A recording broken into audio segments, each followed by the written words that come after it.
Hello, नमस्कार दोस्तों। आज हम फ्यूचर ग्रुप के बारे में बात करेंगे और उसके बाद हम जो है फ्यूचर कंज्यूमर के स्टॉक के ऊपर जो है सपोर्ट और टारगेट की बात करेंगे। तो चलिए वीडियो की शुरुआत करते हैं। और बहुत बड़ी न्यूज़ थी दोस्तों, कल मैं आपको टाइम पर अपडेट नहीं कर सका, उसके लिए सॉरी। आज मैं आपको शायद लेट कर रहा हूँ, पर अगर आपने नहीं देखा है वीडियो या न्यूज़ तो आप इसको अच्छे से देखिएगा। और उसके बाद हम जो इसके टारगेट और स्टॉप लॉस की बात करेंगे और हल्का-सा इसमें डेप्थ में भी बात करेंगे कि क्या केस था, क्या अमेज़न की डील चल रही थी, क्या नहीं था, वो सभी। पर यहाँ पर जितने भी वीडियो मैं बनाता हूँ वो एजुकेशन बेस पे बनाता हूँ। आपको किसी भी तरह की बाइंग सेलिंग की कोई एडवाइस नहीं करता हूँ। फिर भी ट्रेड करते हैं तो अपने फाइनेंशियल एडवाइजर से ज़रूर कंसल्ट करें। तो चलिए वीडियो की शुरुआत करते हैं। यहाँ पर जो पहले न्यूज़ है उसको पढ़ेंगे और उसके बाद जो है हम देखेंगे इसके टारगेट और सपोर्ट लेवल। यहाँ पर आपको कुछ भी नहीं करना है, गूगल न्यूज़ पे जाके फ्यूचर ग्रुप के बारे में डिटेल देखना है। तो फ्यूचर ग्रुप नाम डालेंगे तो यहाँ पर आपको दिखाई देगी 19 घंटे पहले आज तक की ये न्यूज़ आई हुई थी, जिसमें कहा गया था दोस्तों कि अमेज़न और रिलायंस के बीच में जो भी अनबन चल रही थी, उसमें रिलायंस और फ्यूचर ग्रुप की जो डील हुई थी वो कंटिन्यू रहेगी दोस्तों, और उसमें कोई हस्तक्षेप नहीं किया जाएगा। तो ये तो न्यूज़ थी दोस्तों, और कल के दिन में ये न्यूज़ आ चुकी थी। उसके बाद स्टॉक ने जो है अपर सर्किट के साथ में जो है स्टॉक ओपनिंग हुई और स्टॉक ऊपर ओपन होने के बाद अपर सर्किट में ही क्लोज हुआ दोस्तों। सबसे इम्पोर्टेंट बात, अभी जो न्यूज़ आई थी उस न्यूज़ को अगर आप डिटेल में पढ़ना चाहते हैं तो यहाँ पर आप इस पर क्लिक कीजिएगा।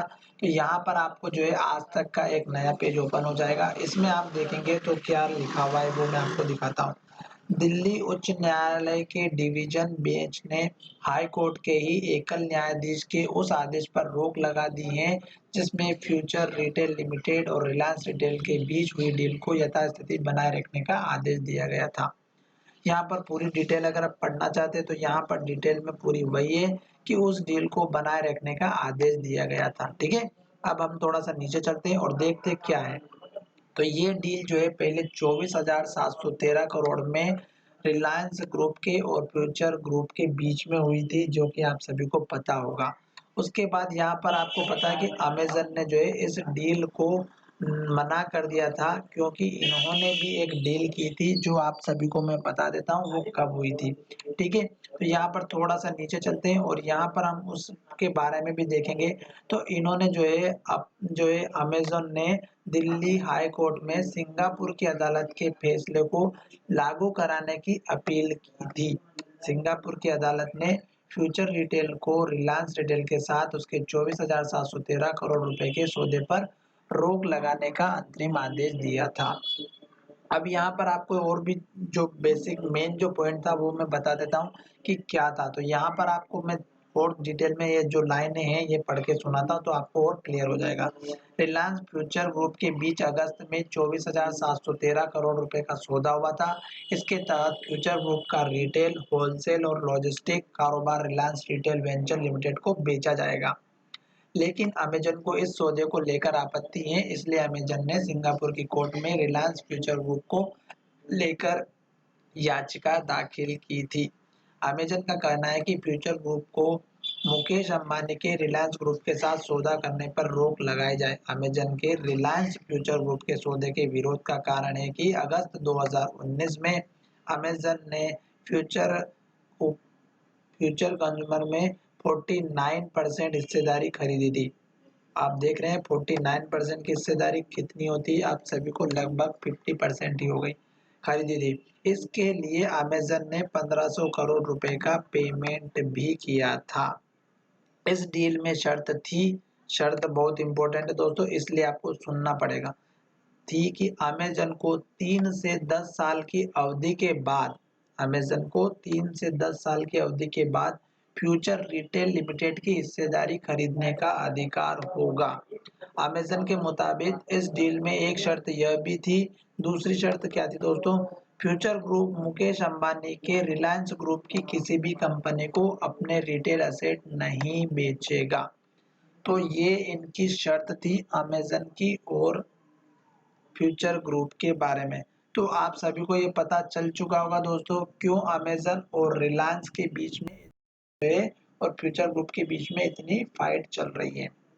अभी फिलहाल रिलायंस ग्रुप को जो है यहाँ पर जो है अभी हॉरिज़ॉन्टली मिली हुई है और इन्होंने जो है अगला फैसला जो है अगली तारीख पर बताया है। ठीक है? तो इस बात को थोड़ा-सा ध्यान में रखिएगा और उसके बाद से स्टॉक जो है ऊपर की तरफ मूवमेंट करता हुआ नज़र आ रहा है। यहाँ पर आपको दिख रहा होगा कि कोर्ट ने अगली सुनवाई तक डील पर से रोक हटा दी है। तो ये जो डील थी, ये हटा दी गई है रोक और अगली तारीख का ये वेट करेंगे। तो उसके बाद से दोस्तों स्टॉक अगर आप देखेंगे तो अप ट्रेंड में चल रहा था, बहुत बढ़िया। साथ ही स्टॉक ने यहाँ पर जो हमारा पिछला अभी लेटेस्ट का हाई था ₹8.70 स्टॉक वहीं पर आ चुका और स्टॉक ने आज 8.65 का जो हाईएस्ट अपर प्राइस बैंड था वो अचीव किया। इसके बाद का टारगेट इस कैंडल के हाई के आसपास का रहेगा जो लगभग हमारा है ₹9 के आसपास का, ₹9.10 या ₹9 का। और उसके बाद आप देख रहे हैं यहाँ पर एक लो बना हुआ है, यहाँ पर ये लो बना हुआ है 9.30 का, यहाँ पर ये लो बना है, ये इम्पोर्टेंट है 9.80 का। इस तरह से आपको टारगेट डिसाइड करना है। फिर आपको टारगेट यहाँ पर रखना है जो लगभग ₹12.25 या ₹12.30 का है। साथ ही आपको सपोर्ट लेवल लास्ट का रखना है क्योंकि स्टॉक इस रेंज के अंदर ट्रेड कर रहा है दोस्तों और स्टॉक ने यहाँ पर लो बनाया था तो यहाँ तक ये डाउन ट्रेंड में था। फिर स्टॉक ने यहाँ पर ऊपर लो बनाया, फिर ऊपर लो बनाया, फिर यहाँ पर लो बनाया। तो ये यहाँ से अप ट्रेंड में चल रहा है। तो लास्ट का जो लो बना है ₹7.65 का, ये आपका स्टॉप लॉस या सपोर्ट लेवल हो जाएगा। साथ ही दोस्तों स्टॉक अगर इस लेवल को ब्रेक करेगा तो दोस्तों फिर मुझे लग रहा है कि यहाँ तक ये ज़रूर जाएगा।